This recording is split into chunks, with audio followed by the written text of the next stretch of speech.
Bonsoir, bienvenue sur Lundi Soir. Ce soir, nous accueillons Catherine Asbe.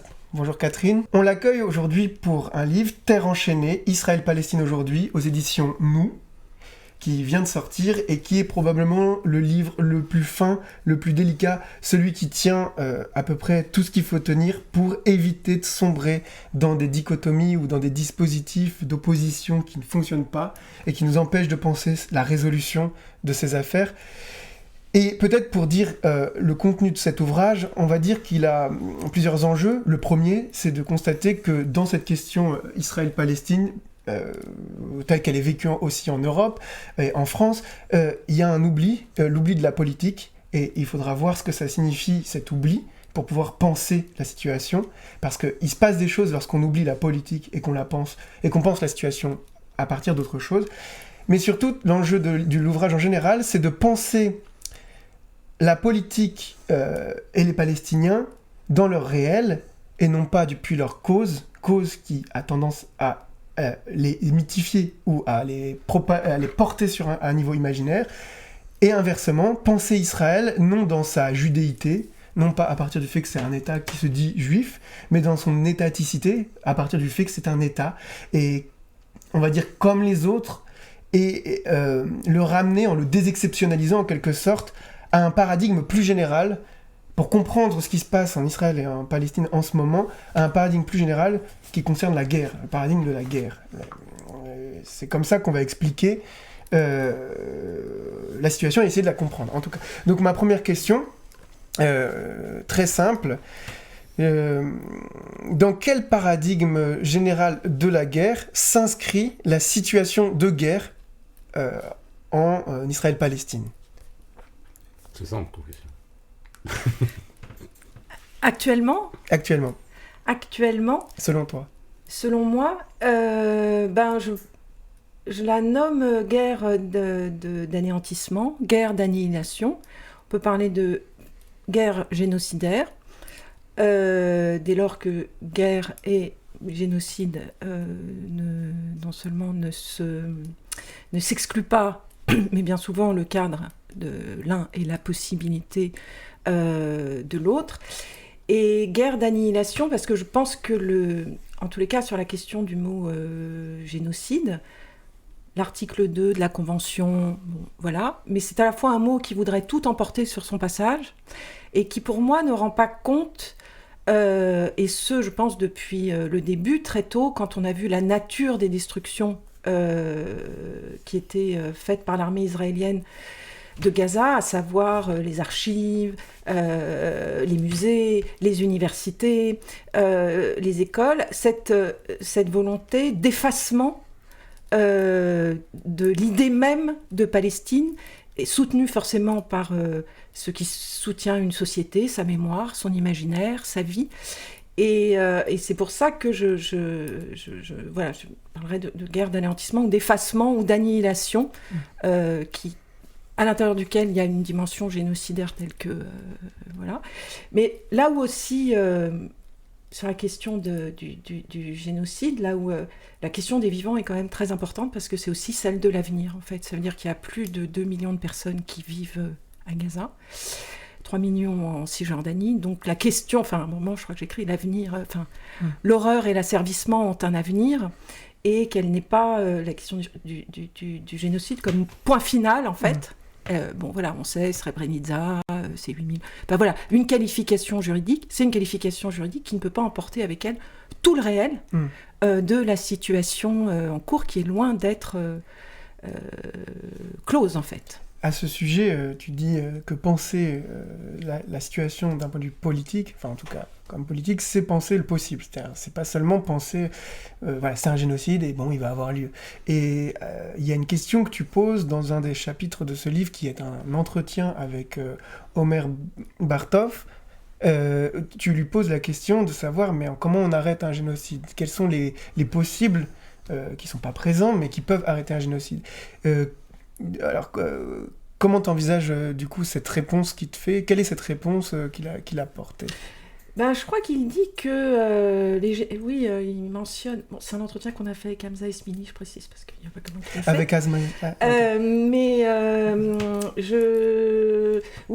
Il raconte une situation où des manifestants s'opposent et tout ça. Il dit on ne s'est jamais opposé par des manifestations dans la rue à l'accomplissement d'un génocide. Et en général, il dit soit il s'arrête, enfin il y a deux possibilités, soit tout le monde est mort, donc ça c'est le génocide des héros, enfin il dit à un moment il n'y a plus personne en fait, soit c'est souvent un cadre militaire, donc c'est typiquement l'armée rouge soviétique.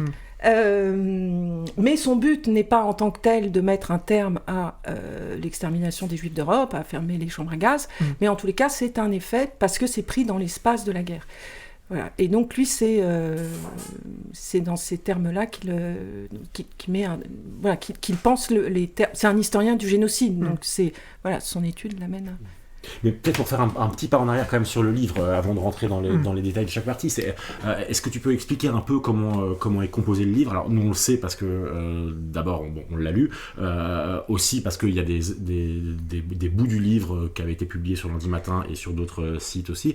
Mais moi ce que j'ai trouvé vraiment... en fait, en recevant le livre, je me suis dit c'est plein de petits articles qui sont mis ensemble, et en fait non, ça fait un vrai livre, parce qu'en fait on a l'impression de voir le passage entre un peu les premiers textes, une espèce de texte d'intervention, où c'est de dire genre oh là là attention, il y aura un enjeu à essayer d'être un petit peu malin par rapport aux catégories qu'on nous propose là-dedans, et il y a aussi après une part d'exploration avec notamment l'interview de Omer Bartov, etc. Et ensuite vraiment une part de recherche, pour le coup anthropologique, où vous allez discuter avec des Palestiniens et des Israéliens. Et donc, on en parlait avant, il y a vraiment un truc qui va du général au ras du réel. Mais est-ce que tu peux expliquer un peu comment tu as écrit ce livre? Qu'est-ce qui fait que ces textes sont devenus un livre, et c'est quoi le sens de publier ça maintenant, etc. Alors la première chose, c'est que c'est une proposition des éditions Nous, c'est pas mon idée. Et la première proposition, c'était de mettre uniquement les articles écrits en mon nom. Donc c'est faire date autrement, et Israël comme métaphore. Et moi j'ai dit oui, mais il faut que si un livre sort maintenant, les 2 années qu'on vient de vivre ont été tellement particulières qu'il faut essayer par le livre de rendre compte un peu de ce temps-là, de ce temps politique-là. Parce qu'il y avait une chose qui me tenait à cœur, c'est ce que j'ai tenté un peu de dire dans le nouveau texte que j'ai écrit, qui est dans la préface du livre, L'oubli de la politique, qui était que, je sais pas, il n'y a pas très très longtemps, parce que, je rappelle à quelqu'un la situation, alors je sais pas comment l'appeler, intellectuelle, dans laquelle on a été après le 7 octobre, et l'impossibilité de parler, en réalité, c'est-à-dire que tout le monde n'a parlé que de ça, sans pouvoir finalement parler à haute voix, parce qu'évidemment, c'est se faire traiter immédiatement d'antisémite, d'être discrédité, tout ça. Et donc ce moment, d'effondrement politique, intellectuel, moral, comme ça, qui a saisi tout le monde. En fait, ça aussi, je trouve, j'ai essayé je ne voyais pas d'équivalent, je sais pas, le 11 septembre, le Bataclan, où tout le monde est empreint d'une même émotion politique, en fait, grave. Je pense que c'est aussi lié à l'absence de possible, c'est-à-dire que la conscience du massacre, du massacre qui va répondre au massacre, voilà.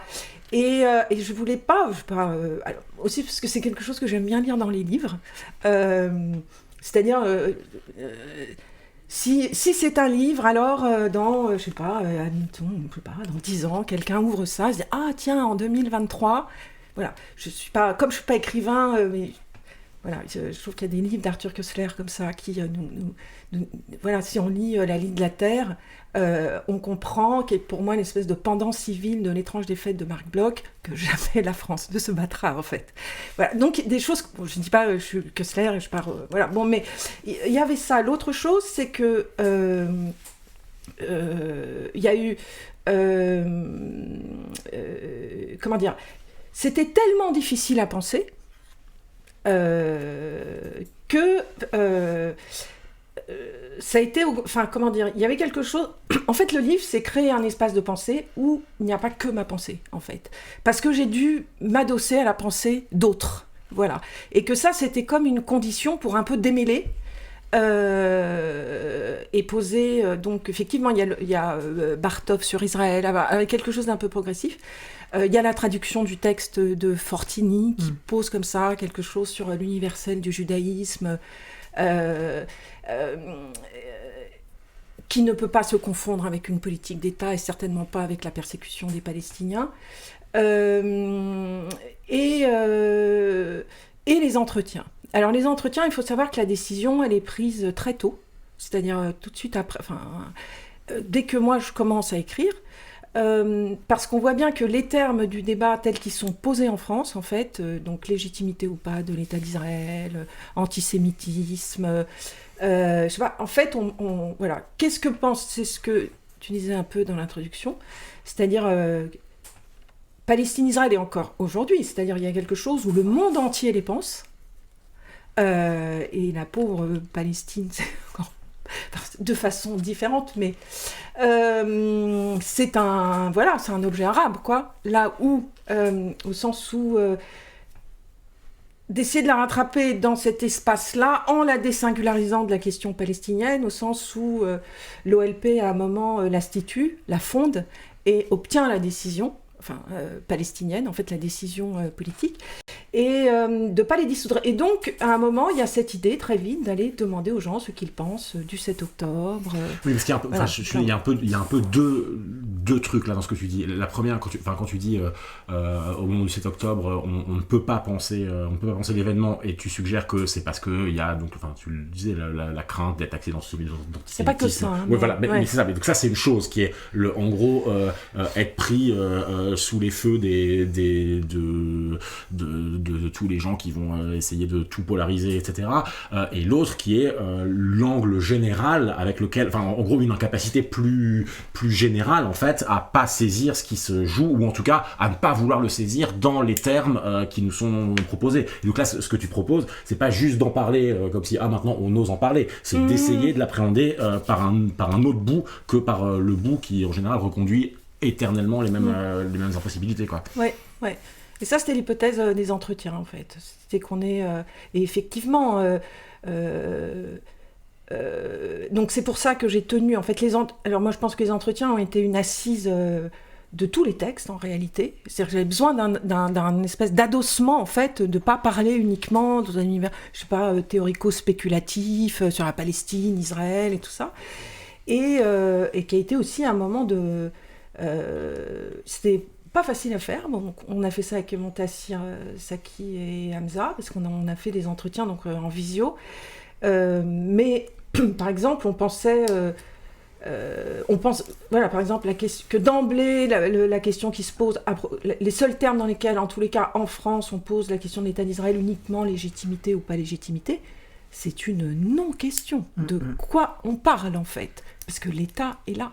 Et à aucun moment, c'est dans les sujets, en tous les cas dans les Palestiniens qu'on a interrogés, ce qui, juif n'est pas un mot, comme je l'écris, en fait, ça désigne uniquement des amis. Les mots, c'est colon, ou israélien, ou État colonial, ou voilà, mais c'est pas... voilà. Et ça a été un peu une surprise, en fait, on pensait pas, donc... voilà, où les termes de la façon dans les entretiens, ou la question, alors ça m'a beaucoup frappé parce que les entretiens, en fait, je les ai remontés pour la publication du livre, donc c'était en septembre 2025, et même la question de la revendication d'un État, donc, pardon, excusez-moi, c'est un peu confus. Mais donc septembre 2025, c'est où on annonce la France va reconnaître l'État palestinien, voilà la question de l'État, la reconnaissance de la Palestine comme État, alors que dans les entretiens ne s'énonce que la question des droits, voire l'absence d'État, et en tous les cas la solution à deux, en fait l'écart entre un État qui porterait forcément vers la solution à deux États et le fait que dans aucun des entretiens, elle n'apparaisse soit comme praticable, soit comme souhaitable, puisque la plupart ce qu'on compte, c'est l'État binational en réalité, alors selon voilà.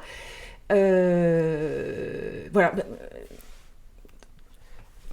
Il y a même un passage que je trouve assez impressionnant, c'est Rami F. Salameh, un anthropologue, professeur à l'université de Birzeit, à Ramallah, qui dit aux enquêteurs, aux enquêtrices, ne pas vouloir d'un État est une idée que l'on commence à explorer. Ce n'est pas encore très clair, mais depuis 2 ou 3 ans, nous réfléchissons à quelque chose qui ne serait ni une solution à un État, ni à 2 États, mais une non-solution étatique, une solution sans État. C'est encore trop tôt pour en parler ou la défendre clairement, mais ce qui est certain, c'est que nous ne voulons pas d'un État souverain à tout prix. Nous voulons être une société libre. Et il y a même un moment un peu plus... un peu sous la forme de l'humour, il rajoute, il dit, mais en fait, c'est même retourner... le point de départ de la colonisation qui est de dire en fait il n'y a pas d'État, donc il n'y a pas de peuple, en fait il n'y a personne, terra nullius, donc on colonise, et en fait d'une certaine manière lui il retourne l'idée et il dit la société palestinienne ne s'est pas constituée à partir d'un État, mais plutôt à partir du fait de ne pas en avoir, state of statelessness. Si les Palestiniens relèvent bien d'une société traditionnelle fondée sur des valeurs, des traditions, elle s'est surtout créée à partir d'une question fondamentale qui est celle de la justice pour les Palestiniens, et pas spécifiquement celle de l'État apparemment. Et ça me rajoute. Donc ça c'était juste pour illustrer ton propos. L'ensemble du livre, comme l'a dit... Mais on peut, si je puis me permettre, en fait, ce qui était très frappant, c'est l'affirmation... alors c'est Macron, c'est la Grande-Bretagne, tout ça, de l'affirmation d'un État, sans que ce soit absolument, je sais pas comment dire, c'est absolument vide de tout contenu. Enfin, la déclaration de Macron à l'État, non seulement d'Emmanuel Macron à l'ONU sur la reconnaissance de l'État, non seulement elle n'entend pas, elle n'enraye pas le processus de guerre et de meurtre, et elle en fait quelque chose de tout à fait vide, en réalité. Là où les gens, en fait, dans les entretiens, c'est le primat de la question des droits. Et voilà, qui prend... et l'écart m'a beaucoup frappé, parce que si on lit le plan de paix dit de Trump, à mon avis de l'Arabie Saoudite et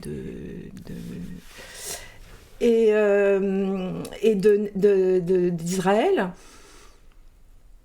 c'est comme c'est un mot, c'est ce que j'appelle, c'est l'État sans peuple, en fait. Il y a un nom, on va l'appeler État palestinien, mais quand on lit la déclaration, déjà, il n'en parle pas vraiment, mais c'est une autorité administrative. Il y a des populations, c'est un peu flottant en fait, les gens de Gaza, des populations, alors je crois que ça a été un peu reformulé, parce que ce qui se dessinait c'était la possibilité d'une entité en réalité administrative, technocratique, uniquement sur l'espace de Gaza. La Cisjordanie n'était absolument pas mentionnée, et tout le monde s'en est félicité, et voilà, je ne sais pas comment dire, c'est comme si le maniement de la question de l'État est absolument disjointe de la question d'un droit des gens ou de la reconnaissance. Même le mot palestinien, moi j'ai regardé dans la première mouture, de temps en temps ils disent les Palestiniens, mais ils disent les populations, les habitants de Gaza, ils parlent du Hamas, des factions. C'est quoi les factions en fait? Il y a quelque chose de très flottant tout le temps. Est-ce que ça c'est pas aussi lié au fait que cette reconnaissance, elle s'adresse en réalité pas aux Palestiniens, mais elle s'adresse à Israël. En fait, ça c'est le moment où Macron dit en gros faudrait peut-être que ça s'arrête à un moment donné. Et donc en fait c'est un acte purement géopolitique machin, mais que Macron en fait lui-même il doit pas y croire au fait que ça va arrêter la colonisation, etc. quoi. Donc ça peut-être qu'en fait, si les Palestiniens sont absents dans ce plan, dans leur propre étatisation, c'est qu'en fait, cette étatisation, elle existe que comme espèce de contrebalancement à la toute-puissance de Netanyahou à ce moment-là. Non, je sais pas, je dis ça comme ça. Oui, mais c'est quand même un peu... Ah non, mais c'est quand même un peu curieux, parce que ça rejoint, par certains aspects, ce qui s'est... alors là aussi, ça a été reformulé, mais le plan de paix Poutine-Trump sur l'Ukraine, sans l'Ukraine. Oui. Enfin, je veux dire, l'absentement absolu, je sais pas, des peuples, et avec eux des droits qu'ont les peuples. Enfin, peuple, c'est un espace de droit, en réalité, c'est pas juste un espace de gens ou de population, en fait.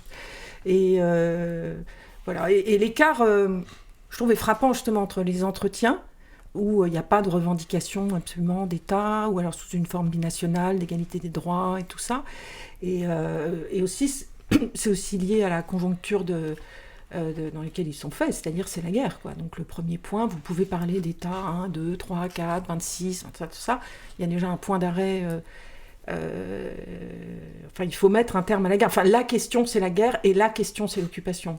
Et de là, on peut peut-être commencer... voilà. Et c'est pour ça qu'une déclaration, la déclaration d'Emmanuel Macron à l'ONU, sans parler de la colonisation, ça n'a aucun sens, en fait.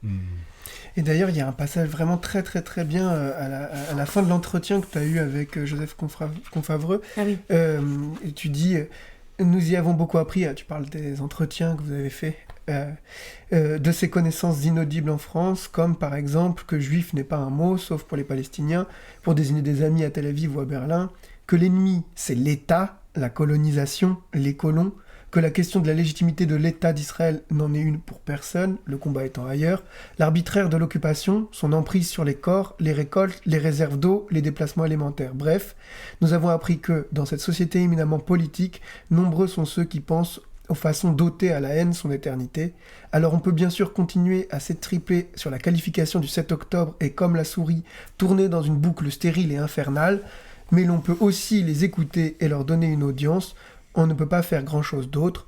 Il y a 20 ans, Michel Warshawski écrivait à propos de la politique israélienne, ouvrez les guillemets, « C'est un acte de responsabilité, certains diraient d'amour, que de faire sortir des rails cette société qui se précipite vers sa propre destruction, mettre fin à son statut d'impunité qui ne peut qu'encourager Israël dans sa folle course vers Masada, car cette destruction, nombreux sont ceux qui la souhaiteraient. » Et quand tu finis là-dessus, peut-être que ce serait intéressant de revenir au fait que, en fait, c'est pas si facile d'aller jusqu'à ce réel. C'est-à-dire le réel que ces connaissances, ces rencontres, enfin, en fait, les entretiens de la fin.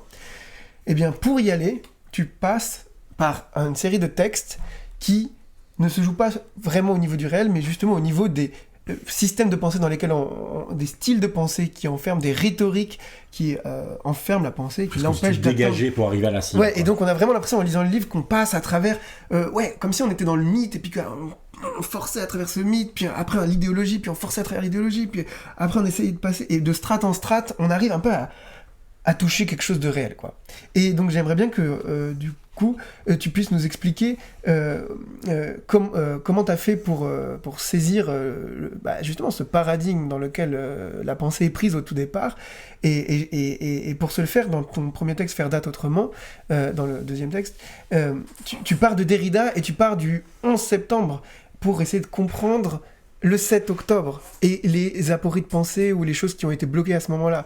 Et donc, du coup, comment ça se fait qu'on doive passer par le 11 septembre 2001 pour parler du 7 octobre 2023 ?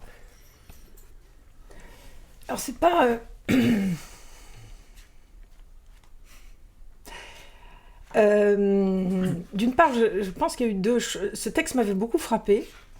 Son écart avec ce qui s'est passé le 7 octobre m'avait aussi beaucoup frappé, parce que ce qui est intéressant dans le texte de Derrida, c'est le statut qu'il donne aux émotions, en disant les émotions sont informées, et dès lors que les émotions sont informées, elles s'inscrivent de fait dans l'espace d'une pensée. Donc il y a l'empathie, c'est malheureux, c'est ce qu'il dit, on s'excuse, ça. Voilà. Et ça, je trouvais que c'était un cadre, alors qu'évidemment, que moi j'ai voulu remettre comme porte d'entrée sur la question du 7 octobre, pour dire aussi... quand on parle d'émotions, que nos émotions aussi sont informées, donc qu'elles relèvent de la pensée. Et donc peut-être que Derrida, c'est juste ça, et peut-être moi ne pas entrer, je veux dire, comment on entrait précisément sur la question du 7 octobre, le 7 octobre, ou le 14 octobre, ou le 7 novembre, on a un peu oublié, mais parce que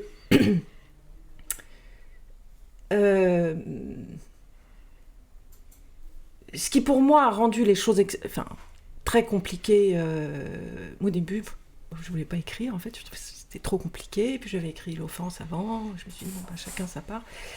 Mais c'était ce que j'appelle ce qui a débloqué pour moi l'appréhension des choses, c'est ce que j'appelle le crime biface, en fait. C'est-à-dire que, à la fois, il y a quelque chose de foncièrement, historiquement légitime de l'aspiration des Palestiniens à leur autodétermination, voilà.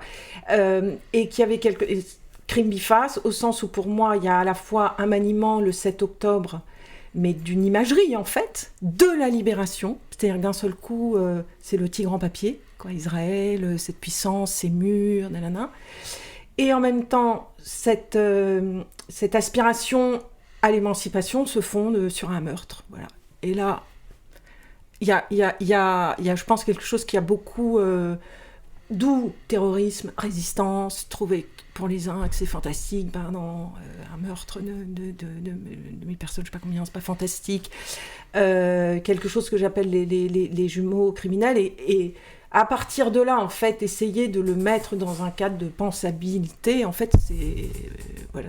Parce que ce que tu dis, c'est que si on prend du point de vue des principes qui déterminent la politique d'Israël dans sa réplique au 7 octobre, mais qu'on regarde aussi les principes qui déterminent l'offensive de résistance ou non, enfin c'est pas bref, du Hamas, en fait on voit le même principe. C'est-à-dire que ce que tu dis, c'est qu'il y a une identité de principe politique entre les deux, et que c'est pour ça que tu dis que c'est des jumeaux. Quelle est la nature de ce principe commun ? Pourquoi ils sont liés dans la même politique ou absence de politique ? Sur le meurtre, en fait. Sur le meurtre de civils. Enfin, je veux dire, il n'y a aucun autre espace politique qui se dégage à ce moment-là. À un moment, tu dis qu'il y a du nihilisme de part et d'autre, en quelque sorte. Surtout du côté du Hamas, parce que moi j'ai cherché, c'est un peu difficile, mais je pense que tout le monde à peu près est mort, en fait, assassiné. Enfin, je veux dire, les militants ce que j'appelle la déclaration de guerre sans guerre. En fait, c'est-à-dire qu'ils y vont, ils n'occupent pas, je sais pas, des postes militaires, enfin des positions. Il y a ce que raconte Bartov aussi, et qui participe beaucoup pendant longtemps d'État de choc, le fait que entre le kibboutz de Be'eri et Tel Aviv, il faut 1h30. Et l'armée a mis 8 heures avant d'arriver. Donc là, il y a sans doute un mélange d'opportunités criminelles, de préparation. Voilà, mais il n'enclenche rien, en fait, si ce n'est, et ce qu'ont toujours un peu visé en réalité les attentats suicides, la riposte. Parce que la riposte doit amener à une insurrection. Il y a des textes du Hamas du début des années 80 qui le pensent comme tel. C'est-à-dire que si on attaque, l'armée israélienne ripostera, et la riposte sera tellement sanglante que les gens finiront par s'insurger, et voilà. Mais là, il y a rien d'autre. Et je pense que c'est ça, le désastre politique, en fait. Et vraiment, je dis désastre politique et politique du désastre. Et c'est ce qu'on sait tous. C'est-à-dire qu'à partir du moment où le Hamas fait ça, ça va être puissance 1000 en face, en fait. C'est-à-dire qu'on sait ce qui est annoncé. Est-ce que c'est pas un peu compliqué enfin, on en a parlé avant, mais d'être aussi clair sur les intentions du Hamas et des Gazaouis à ce moment-là, parce que là, enfin, tu parlais de nihilisme, on pourrait aussi voir en fait du désespoir, quoi. Et par exemple, moi, ce que j'ai trouvé marquant, on l'a dit avant, c'est dans un reportage d'Al Jazeera. Donc évidemment, c'est Al Jazeera, on voit bien que c'est pas forcément le truc le plus neutre du monde, mais ce qui est fascinant dans les images des types du Hamas une fois qu'ils sont passés de l'autre côté, c'est qu'en fait, ils savent pas du tout quoi faire, ils sont paumés, ils s'embrouillent entre eux, etc. Et donc apparaît une image dans le fond militairement très fébrile, et moi j'ai l'impression que quand on regarde le 7 octobre, ça c'est une autre discussion, mais c'est que évidemment que les massacres, etc., c'est terrible, et j'ai l'impression que son contenu un peu dans le même événement, c'est comme s'il y avait un peu deux gestes, quoi. Comme un geste un peu d'espoir foudingue des types en ULM, un truc qui est joyeux, les ULM, peut-être parce que c'est en l'air, etc., mais c'est rigolo des ULM, défoncer des caméras de surveillance qui t'enferment avec des drones, oui c'est malin, même la barrière de sécurité qui explose, tous ces gestes en fait qui sont en fait des gestes même pas de libération mais des gestes libérateurs de facto, et effectivement des gestes complètement nihilistes de massacrer des familles, les ULM ils vont sur Nova, je crois, sur le festival Nova. Enfin, je veux dire, ils sont Ouais, mais si ça se trouve, ils pensaient même pas jamais y arriver. Ils savaient même pas qu'il y avait une festival Nova. Ils étaient quand même armés. Tu vois. Oui, bien sûr. Mais ça se réfléchit. Oui, mais ce que je veux dire, c'est que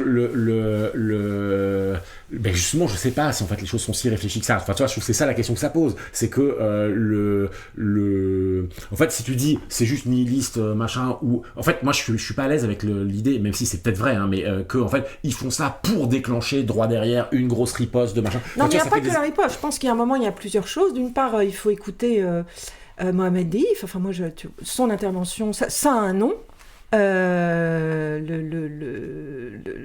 L'opération Déluge d'Al-Aqsa. Déluge d'Al-Aqsa. C'est la vengeance à la profanation de la mosquée de Jérusalem. Et donc, c'est pensé. Ça, moi, on ne peut pas dire que c'est pas pensé. Que durant ces 8 heures, durant ce temps de non-intervention, c'est ce qu'ont montré d'autres choses, en fait, des gens sont passés, voilà. Donc moi, je pense que c'est pensé, parce qu'aussi, il y a des choses qui sont quand même assez précises, je veux dire, les différents points d'intervention, sur la barrière, en fait. Sur la barrière, mais derrière, tu vois. Oui, mais je pense pas que tu abats la barrière d'un État, enfin, tu vois, de l'État israélien pour derrière te dire, je sais pas très bien ce que je vais faire. Mais mais l'autre chose, je pense, et ça aussi, c'est quand on lit la déclaration de Mohamed Deif, c'est que je pense l'espoir, c'est que l'antagonisme se généralise en réalité. Voilà. Donc c'est pas juste effectivement la question du nihilisme, mais si c'est l'amorce, le Hezbollah au nord, qui ouvre un front véritable, ce qu'ils n'ont pas fait, l'Iran qui n'a pas bougé, etc. L'Iran, voilà, et où que les choses se tendent. Je veux dire, l'armée américaine envoie des porte-avions. Qu'en tous les cas, quelque chose de l'antagonisme se tende suffisamment pour peut-être arriver à un rapport de force tel qu'il l'énonce, en fait.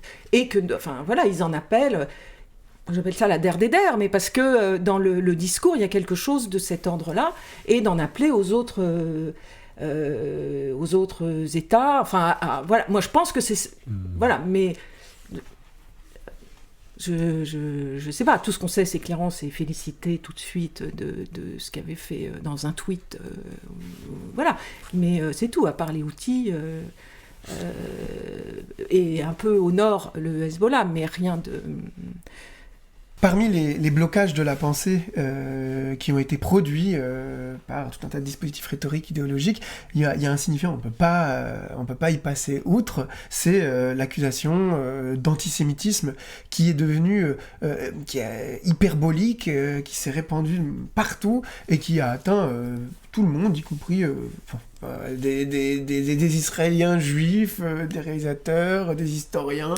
Ce que je veux dire, c'est que personne n'en a été indemne, excepté peut-être, et paradoxalement, ceux qui jadis étaient le plus susceptibles d'être accusés d'antisémitisme, c'est-à-dire l'extrême droite, c'est-à-dire Marine Le Pen, et au fond, d'une certaine manière, la puissance de cette rhétorique folle dans laquelle on était entré, c'est que on a pu voir Marine Le Pen et Bardella entrer à Yad Vashem. Marion Le Pen, pardon. Marion Le Pen et Bardella à Yad Vashem.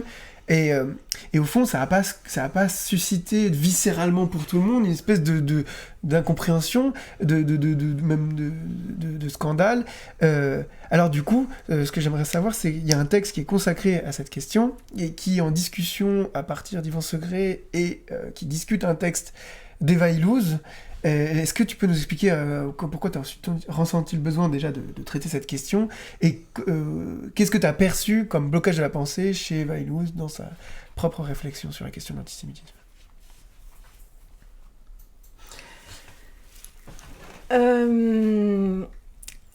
je ne suis pas sûre qu'il y ait un blocage de la pensée sur la question de l'antisémitisme chez Eva-Louise, puisqu'il n'y a que ça, en fait. C'est-à-dire que le seul prisme à partir duquel, et le 7 octobre, est analysé, et c'est l'antisémitisme. C'est le pogrom, le méga-pogrom, le plus grand massacre de juifs de la Première Guerre mondiale, qui est une opération en réalité de désingularisation de ce qui s'est passé, puisqu'à ce moment-là, ça s'inscrit dans l'histoire millénaire, multimillénaire de l'antisémitisme, et ça devient le prisme unique à partir duquel le reste est pensé, et qui est aussi le prisme de l'absentement de l'historicité, de la politique, de ce que j'appelle l'état tout court. Enfin, d'un seul coup, il n'y a que ça. C'est-à-dire que la politique, et c'est intéressant parce qu'elle dit, elle ne nie pas du tout la question de la colonisation, mais ce qu'elle dit, mais c'est pas ça. Le point n'est pas celui-là. Et là, la puissance de déshistoricisation, je sais pas, ou la puissance de dépolitisation, est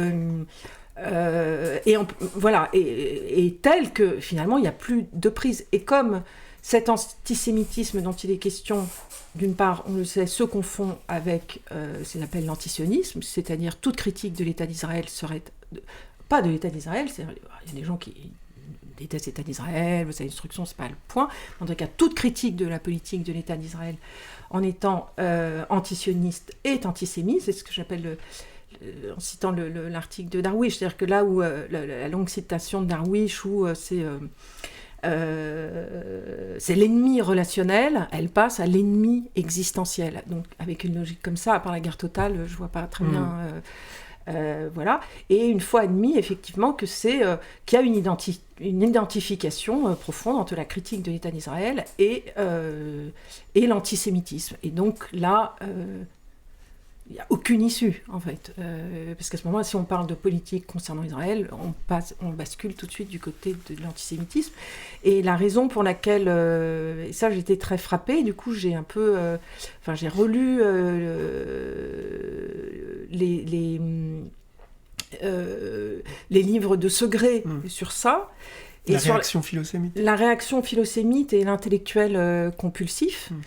Parce que, d'une part, il a suivi très très scrupuleusement la construction de ça, et je trouve que dans un pays qui a quand même une passion pour ça, on devrait le lire un peu plus. Non mais c'est vrai, il y a quelqu'un qui a pensé la question juive de façon pas absolument réactionnaire.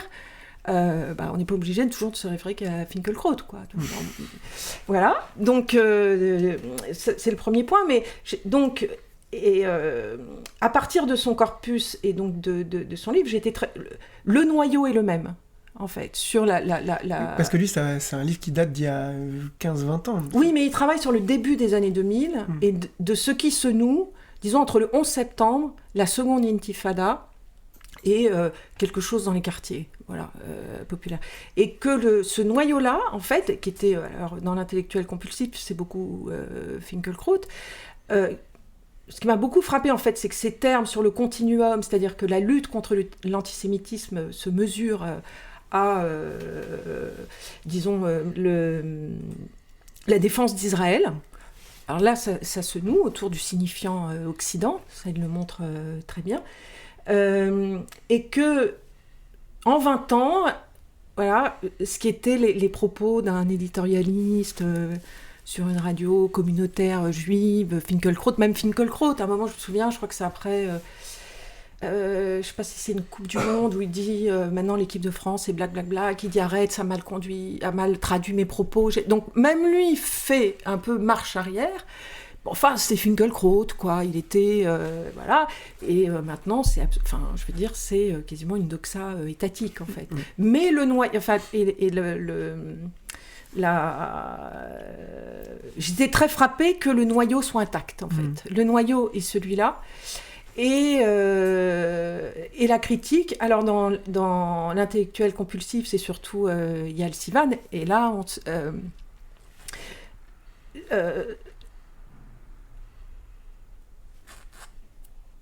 et moi, je te reprends mais non, mais parce que sur la question du signifié Occident, parce que ça, je trouve c'est très intéressant.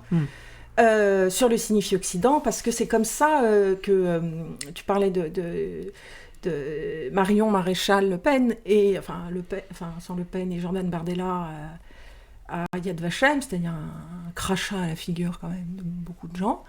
Elle y va avec Arnaud Klarsfeld. Et elle dit « Nous avons un ennemi commun ».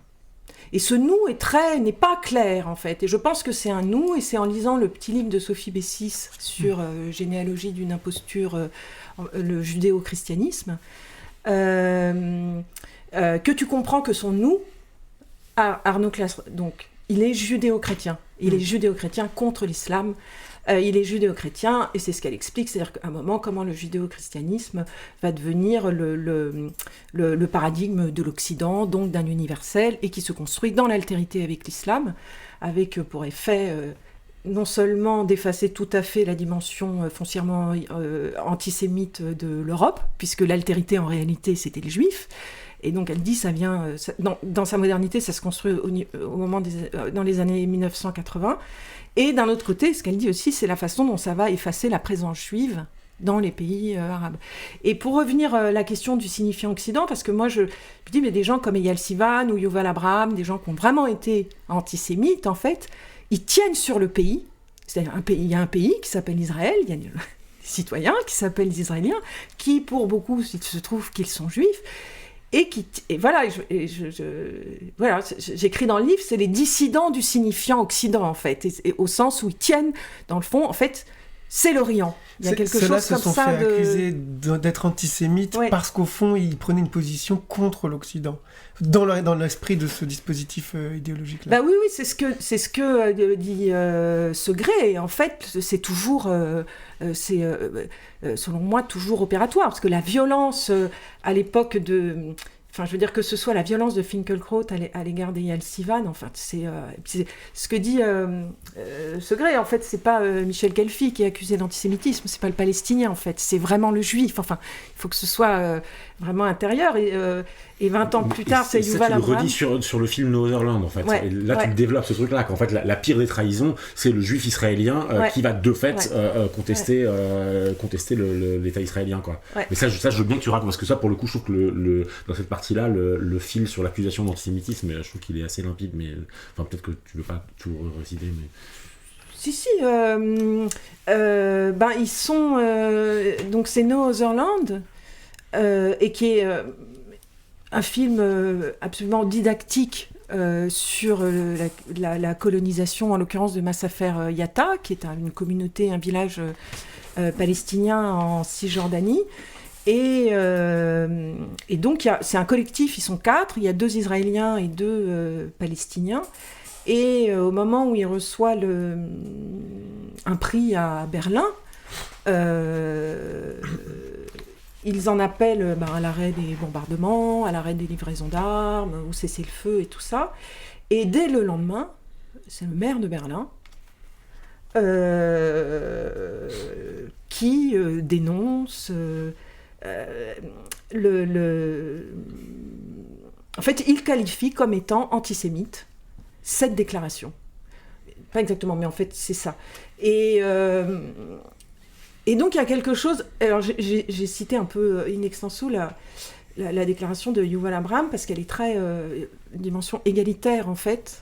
Il y a quelque chose de voilà, que ce soit judéo-arabe, israélo-palestinien, que ce soit dans le travail, que ce soit dans le film qu'ils font.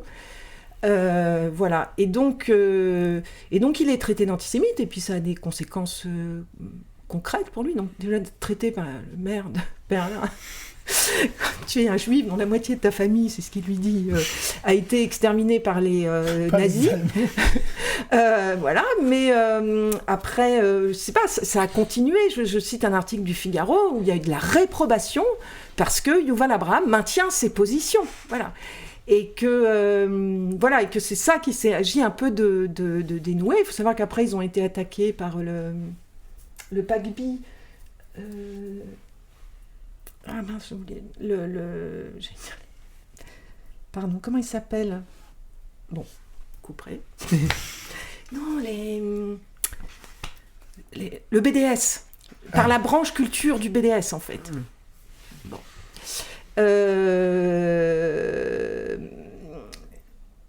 Voilà, bon, mais je sais pas, c'est pas... pardon, ça cafouille un peu. Et puis tu dis, il y a une citation que j'ai trouvée pas mal, page 131, tu dis « Rivé, à l'instar du mot juif au seul État d'Israël, ce qui aujourd'hui importe à Jérusalem, Berlin, Washington, Paris ou Londres, c'est sa fonction de police et sa capacité de destruction des possibles. L'ancien préjugé sur les juifs est devenu préjugé sur l'État. Pour cette raison, l'antisémitisme fait maison, celui des braves gens, comme dit Marine Le Pen, qu'il soit d'obédience pétainiste ou néo-nazi, n'émeut que marginalement, voire pas du tout. Le danger est ailleurs, il dénonce la politique coloniale de l'État israélien et se nomme Yuval Abraham. » Mais parce que sur la question des possibles, enfin aux États-Unis, alors en France aussi, c'est-à-dire que dès qu'il y a, je sais pas si demain quelqu'un dit il faudrait régulariser les sans-papiers, je pense qu'on dirait c'est antisémite. C'est-à-dire l'idée que n'importe quel possible. Non, mais aux États-Unis, ça c'est. Enfin, on voit ce qui se passe avec LFI. Moi, j'ai été au moment de la dissolution de l'Assemblée nationale, donc l'été 2024. Il y a Clémentine Autain qui arrive sur un plateau, ou Sandrine Rousseau. Elle s'assied, on lui dit « Vous venez d'un parti antisémite, vous êtes antisémite. » Enfin, je veux dire, c'est devenu le nom... Enfin, c'est pour ça que je dis que peut-être que c'est pas la régularisation des sans-papiers, mais aux États-Unis, c'est de cet ordre-là, en fait. C'est-à-dire que n'importe quel possible, quel qu'il soit en réalité, est une attaque je sais pas, alors du coup, de l'ordre occidental tel qu'il s'entend. Enfin, il y a quelque chose comme ça du mot, moi, je veux même plus l'employer, en fait. Et ce que je désigne, en fait, effectivement, je veux dire qu'au moment du Covid, je sais pas si on se souvient, les manifestations contre le pass sanitaire, où vraiment, les types étaient qui... Et puis alors là, il y avait que des non-juifs, en fait. Il y avait la ministre de la... comment elle s'appelait Oui, mais enfin, on voit... Voilà, la ministre de la Justice, Attali... Enfin, voilà, c'est vraiment... Enfin, voilà. Et ça... Et c'est ça l'autre source, c'est pour ça que Yuval Abraham peut être traité d'antisémite, que l'antisémitisme dont on parle ne s'énonce jamais. C'est-à-dire un sale juif, finalement, c'est bon, voilà, quoi, on a toujours des... voilà, il y avait un papier dans Le Monde... là, je lisais récemment, et il y avait quelqu'un, je crois que c'était à Rouen, qui faisait part quand même des tensions sur l'antisémitisme dans la ville. Et pour exemplifier le point, elle disait il y a eu un autocollant de Free Palestine sur la synagogue. Bon, voilà. Enfin, voilà. Si on revient juste un peu à ce que tu dis... Mais le fait qu'il... Pardon, mais Non, tu ne peux pas couper. Mais je trouve que le fait qu'il ne s'énonce pas fait que c'est insaisissable, fait qu'on ne peut jamais... C'est comme ça, effectivement, que moi, je peux être antisémite, que Yuval Abraham peut être antisémite, que tous les jeunes de banlieue peuvent être antisémites, précisément parce qu'ils ne l'énoncent pas. Voilà. Et mais justement, des éléments que tu repères qui sont assez intéressants et importants, c'est que dans la dénonciation des antisémites, c'est-à-dire dans cette actuelle dénonciation des antisémites, le critère pour désigner l'antisémite, c'est qu'il n'y en a pas. C'est qu'on peut pas... c'est ce qu'a dit Raphaël Enthoven à la télé une fois, il a dit, mais en fait, ces gens-là ne savent pas qu'ils sont antisémites, ils ne disent rien d'antisémite. Et c'est un antisémitisme d'ambiance. Et même pas forcément d'ambiance, il dit... Il a dit ça. Ah oui, voilà, d'atmosphère, voilà, c'est ça, d'atmosphère. Et en fait, ce qu'il dit, c'est... En fait, eux, ils ne savent pas qu'ils sont antisémites, ils disent rien d'antisémite, mais ils le sont. Et voilà. Et du coup, c'est un des éléments que tu dis. Hein, tu dis, bah voilà, c'est un antisémitisme invisible. Et donc, ça a peut-être un sens qu'il soit invisible. C'est que, en fait, c'est une sorte d'opération plus qu'une désignation réelle. Et il y a un autre élément dans ta critique. Pour le coup Oui, mais attends, parce que là tu vas un peu vite là-dessus. Là-dessus il faut faire quand même une pause. C'est que c'est pas. Non, mais si Raphaël Enthoven il dit ça, c'est pas qu'il est complètement demeuré ou qu'il est fou. C'est que, et ça c'est enfin toi tu parles pas d'Enthoven dans ton livre, mais le lien qui est fait, c'est étant donné que vous critiquez Israël en tant que figure, etc. Vous êtes donc du côté des méchants islamistes de machin. Enthoven c'est ça qu'il a en tête. Et c'est là que je trouve moi c'est ce qui est un peu. Enfin, je sais pas comment bien formuler ça, mais il y a un enjeu avec l'antisémitisme. Le plus souvent, on fait une dénonciation de l'antisémitisme moral. L'antisémitisme, c'est pas bien parce que c'est méchant avec les juifs, on va dire. Effectivement, en soi, ça va pas. Mais il y a une autre raison de lutter contre l'antisémitisme, c'est que ça correspond aussi politiquement à une idée de la domination complètement débile et complètement à la masse. Enfin, c'est-à-dire qu'en fait, politiquement, c'est vraiment complètement con. C'est voir le pouvoir là où il n'est pas. Mais dans sa structure, c'est voir le pouvoir. Enfin, c'est les Juifs, ils sont cachés, ils sont parmi nous, on ne sait pas où ils sont, ils complotent contre nous, etc. Donc il y a toute une structure paranoïaque. C'est pas pour rien que les antisémites sont le plus souvent paranoïaques. Mais là, ce qui est dans le déplacement hyper étonnant avec on va dire avec la ligne Enthoven, etc., c'est que donc ils s'en foutent de savoir si les filles sont réellement antisémites ou pas. Ce qui leur importe, c'est que vu que vous soutenez la Palestine, ça veut dire que vous soutenez tous les Arabes du monde sont de toute manière tous antisémites, et de toute manière sont tous des terroristes, et sont tous... Et en dernière instance, on retombe sur le truc de c'est tous la taquia, c'est tous des frères musulmans, mais on le sait pas. Et donc en fait, l'élément paranoïaque est repassé de l'autre côté. Enfin, vous voyez ce que je veux dire. Et c'est-à-dire qu'en fait, dans le fond, dans cette accusation-là, ce qui est fou, c'est qu'ils ne se rendent pas compte que ce sur quoi ils sont censés... Non, mais c'est-à-dire qu'ils ont repris la paranoïa, le noyau paranoïaque de l'antisémitisme, ils le font leur, et en fait, ils le déplacent juste sur les Arabes, en fait. Et sauf qu'au lieu de ça, parce que au moins, on pourrait dire, je dis ça avec toutes les... Mais on va dire que l'antisémitisme de base, c'est donc une vision débile de la domination, c'est-à-dire penser que la domination, elle est concentrée, etc. Mais là, c'est une peur de la plèbe, en fait, parce que personne ne pense que c'est les jeunes arabes dans les cités qui tirent les ficelles du monde en France. Enfin, ou alors, ils sont encore plus fous, quoi. Mais c'est que la paranoïa, elle se déplace d'une paranoïa vers le pouvoir, d'une paranoïa contre la plèbe. Et ça, c'est quand même un sacré... Je sais pas comment on appelle ça, mais virage, quoi. Et carrément. Mais justement, les formes de cette paranoïa, quand elles sont écrites, c'est généralement une pulvérisation de la réalité dans un discours qui se clôt sur lui-même. Et il y a un moment, tu fais un geste qui est assez intéressant de critique de Eva Illouz, puisque tu retournes précisément ce que Eva Illouz utilise pour critiquer ses adversaires. C'est-à-dire qu'elle va dire, en fait... la pensée des décoloniaux, des Arabes, la pensée critique, qui viendrait de la French Theory, de ces traditions, tout ça, c'est ça qui fait que on a déréalisé Israël et que c'est devenu le totem de la gauche complotiste et conspirationniste, etc. Donc elle dit ça. Et toi, ce que tu dis, mais c'est très intéressant parce qu'en fait, quand je lis le livre d'Eva Illouz, qu'est-ce que je vois ? Ce geste, précisément. C'est-à-dire qu'il y a carrément une projection sur ses adversaires supposés de son propre geste de déréalisation. Pour le coup, c'est pas Israël, mais enfin, si, d'ailleurs, c'est Israël aussi, mais c'est la Palestine, c'est palestinien. Est-ce que tu peux m'expliquer un peu comment tu as repéré cette inversion et qu'est-ce que tu en as dit ? C'est ce que je disais tout à l'heure sur l'absentement. Sur l'absentement d'Israël dans sa politique, comme dans son historicité, donc c'est pour ça que ça s'appelle Israël comme métaphore avec un pluriel, parce qu'elle le projette dans une métaphore positive, mais en plus quand elle attaque les décoloniaux, oui, parce que je dis que c'est une penseuse décoloniale, c'est-à-dire qu'elle-même, la critique sur l'absence de complexité du réel, le fait qu'ils n'ont plus aucun lien avec le monde empirique, et qu'ils sont strictement dans une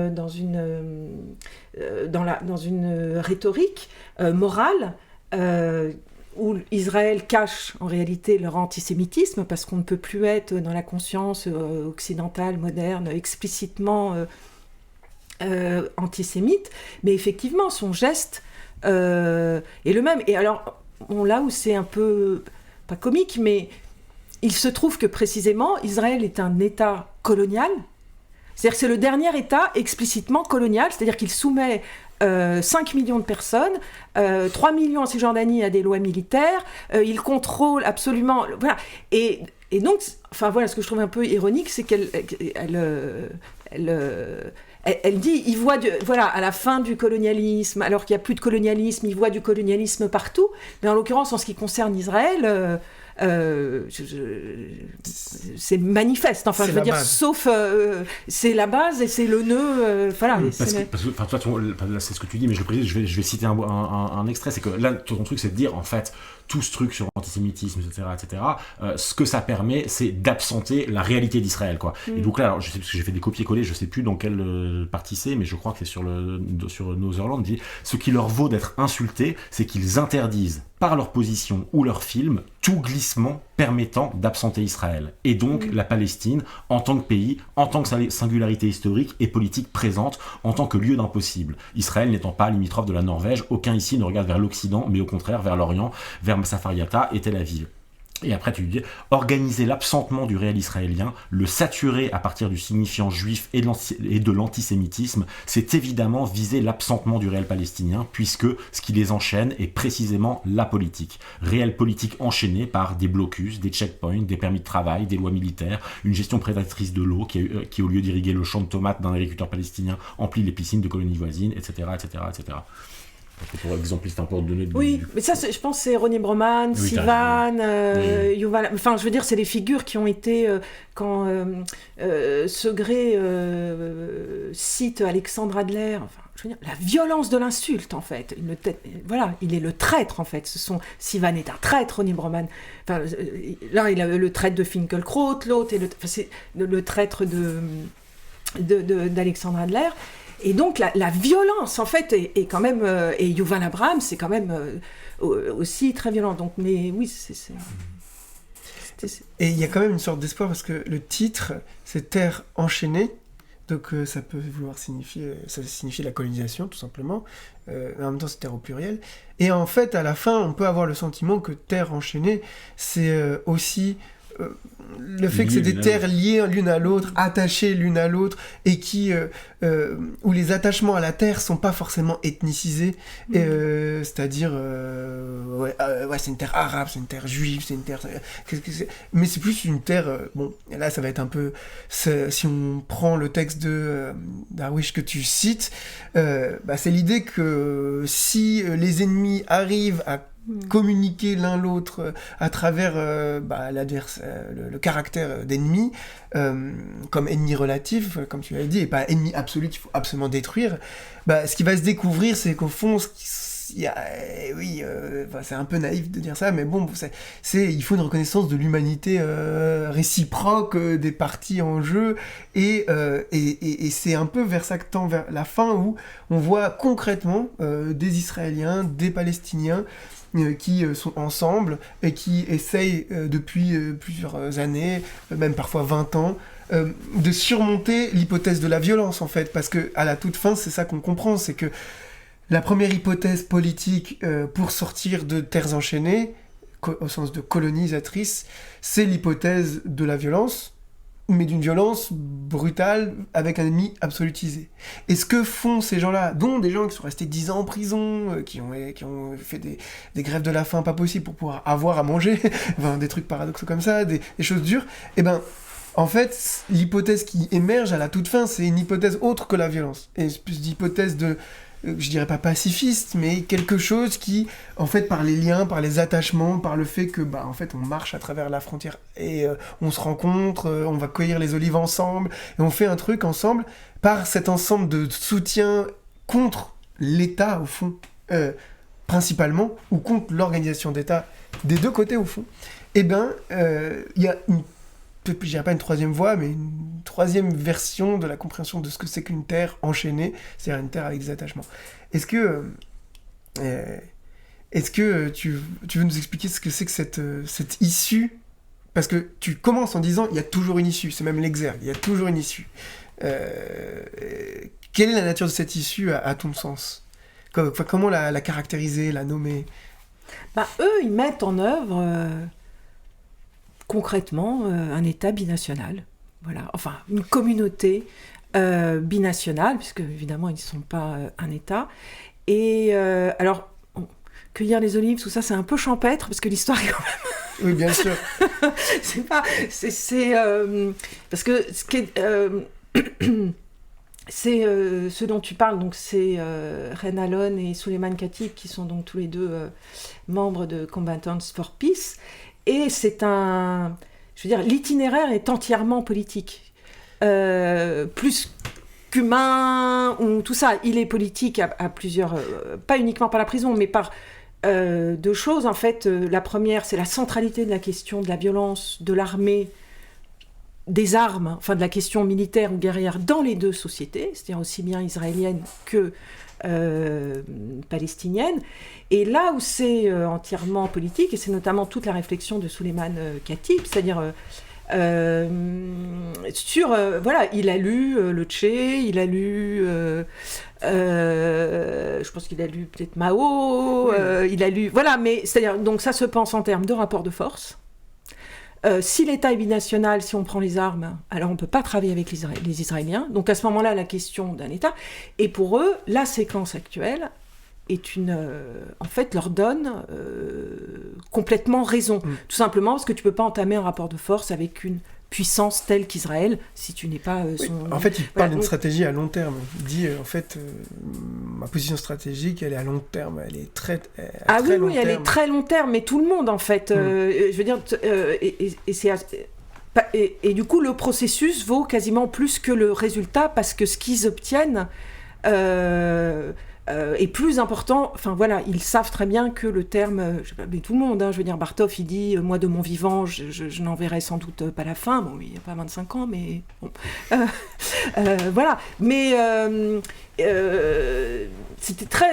c'est un entretien qu'on a fait le 25 décembre 2023.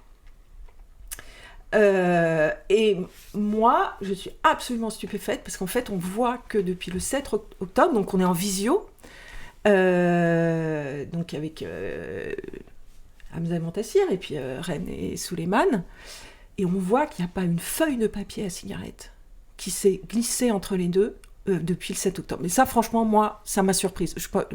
D'où l'intérêt des entretiens, qui peut-être arrivent à la fin dans le livre, mais c'est pour ça qu'en fait, il le traverse, d'une certaine façon. Et en fait, ce qu'il nous dit, c'est que le 7 octobre, il s'appelle tout de suite, en fait, pour savoir si réciproquement, les uns et les autres n'ont pas eu des personnes qui ont été tuées, assassinées, blessées, et tout ça. Et voilà, et donc, et c'est... je sais pas, la dernière phrase de Souleiman Khatib, qui est la dernière phrase du livre, en fait. Voilà, il dit « Moi, j'ai un cœur binational ». C'est très difficile, c'est pas du tout...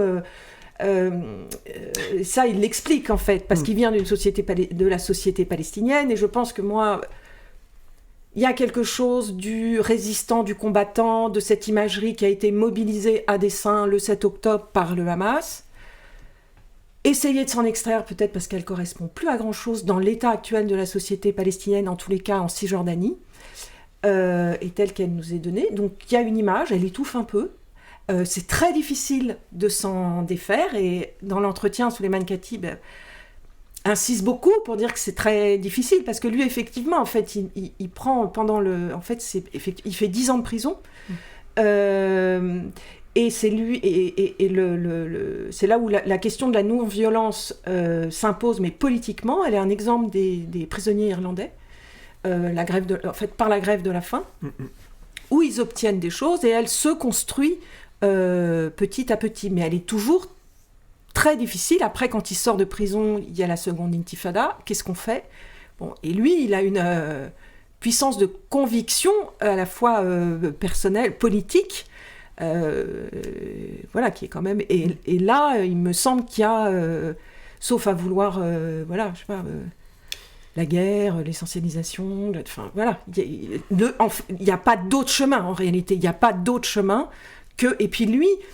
Enfin voilà, parce que il raconte leur rencontre, en fait. C'est-à-dire le moment où Ren Alon, lui, devient refouznik, c'est-à-dire qu'à un moment, il se rend compte qu'il s'agit de... Il a arrêté, il a failli... je crois qu'il a arrêté un taxi avec des enfants qui devaient aller à l'hôpital, parce qu'il n'avait pas les bons papiers, et il dit « j'arrête ». En fait, voilà, en même temps qu'il vient, et il le dit de l'histoire sioniste, c'est-à-dire le sionisme nous a sauvés, les seuls survivants de l'extermination et des fours crématoires, en fait, c'est parce que nous avons été en Palestine.